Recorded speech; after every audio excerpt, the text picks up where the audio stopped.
صحیح بخاری حدیث نمبر 3۔ حضرت صلی اللہ علیہ وآلہ وسلم پر وحی کا ابتدائی دور اچھے سچے پاکیزہ خوابوں سے شروع ہوا۔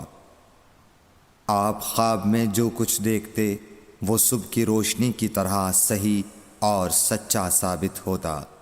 پھر من جانب قدرت آپ تنہائی پسند ہو گئے اور آپ نے غار حرا میں خلوت نشینی اختیار فرمائی اور کئی دن اور رات وہاں مسلسل عبادت اور یاد الہی و ذکر میں مشغول رہنے لگے۔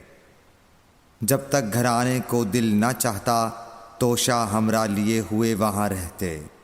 توشہ ختم ہونے پر ہی اہلیہ محترمہ حضرت خدیجہ رضی اللہ تعالی عنہا کے پاس تشریف لاتے اور کچھ توشہ ہمراہ لے کر پھر وہاں جا کر خلوت گزین ہو جاتے۔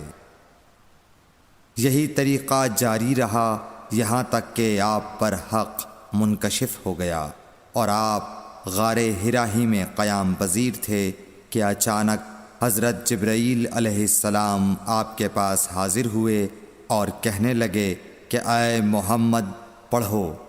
آپ فرماتے ہیں کہ میں نے کہا کہ میں پڑھنا نہیں جانتا۔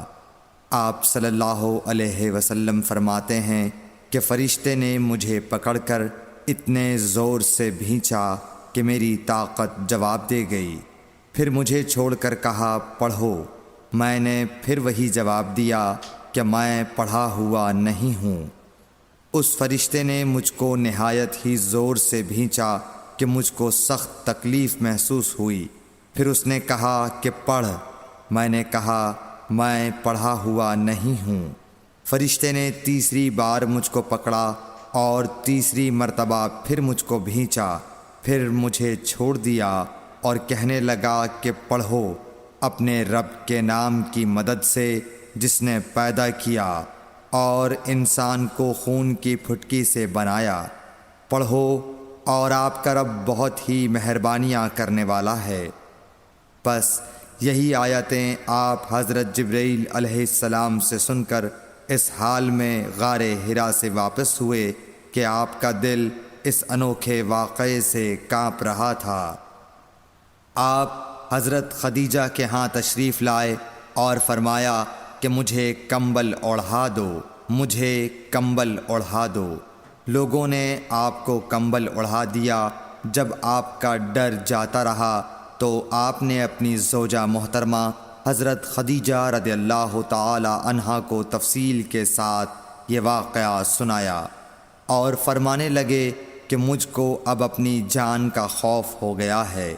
آپ کی اہلیہ محترمہ حضرت خدیجہ رضی اللہ تعالی عنہا نے آپ کی ڈھارس بندھائی اور کہا کہ آپ کا خیال صحیح نہیں ہے۔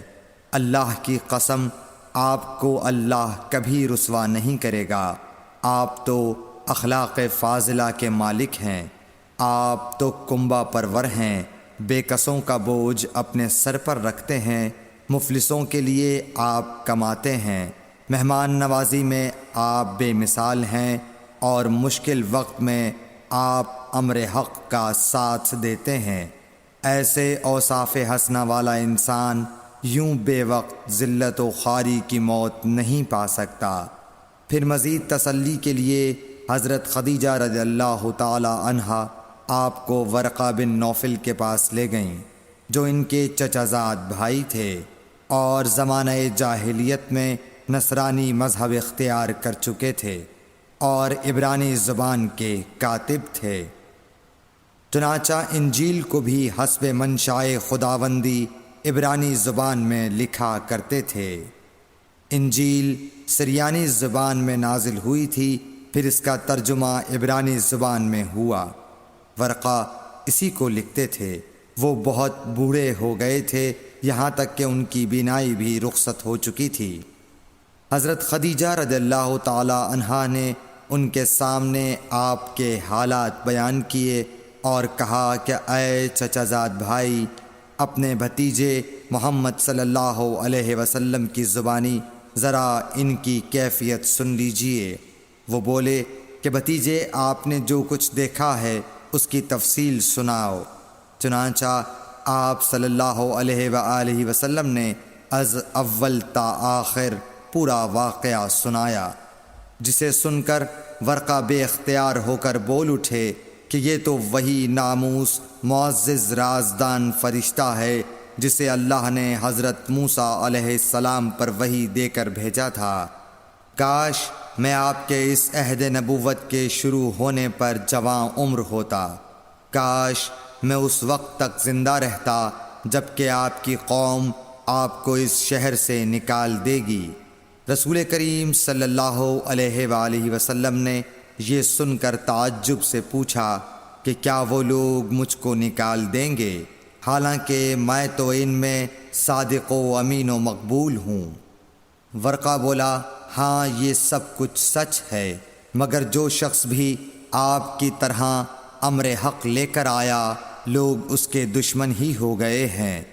اگر مجھے آپ کی نبوت کا وہ زمانہ مل جائے تو میں آپ کی پوری مدد کروں گا، مگر ورقہ کچھ دنوں کے بعد انتقال کر گئے، پھر کچھ عرصے تک وحی کی آمد موقوف رہی۔